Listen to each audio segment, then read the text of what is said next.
on a vraiment un impact direct.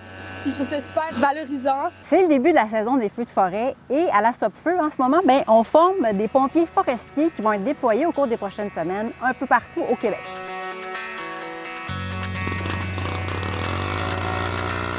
Aujourd'hui, on pratique l'embarquement puis le débarquement en vol stationnaire avec l'hélicoptère.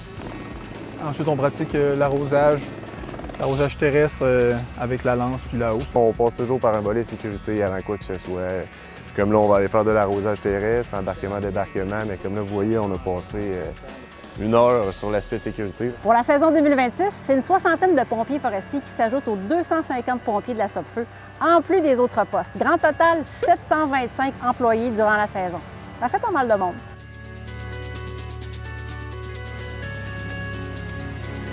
Depuis l'année 2023, qui a été une année gigantesque, la Stop-Feu est vraiment en croissance. Donc, c'est 33 plus de personnel qui est compté à la Stop-Feu. Donc, évidemment, les opérations sont au cœur de la mission.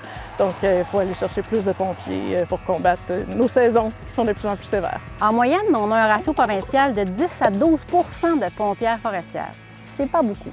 J'ai pas particulièrement un gros gabarit, fait que on voulait savoir si j'étais assez forte. Puis j'ai l'impression que j'avais beaucoup plus de pression que les hommes.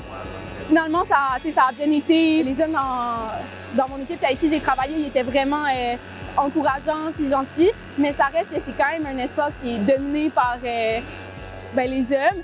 En 2025, les pompiers forestiers ont combattu 528 feux de forêt pour une superficie de 1248 hectares en zone de protection intensive. 80 des feux sont causés par l'activité humaine. Donc, les 3 causes humaines, c'est la cigarette, les brûlages de rebut et les feux de camp mal éteints.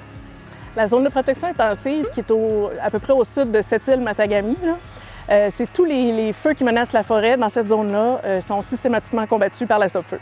Au nord de cette ligne-là, on va combattre uniquement les feux qui menacent des valeurs à protéger, comme des communautés ou des infrastructures stratégiques, des barrages hydroélectriques, des routes, des choses comme ça.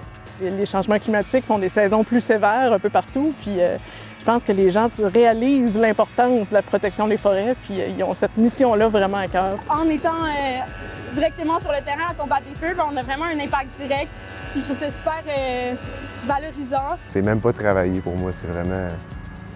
c'est vivre.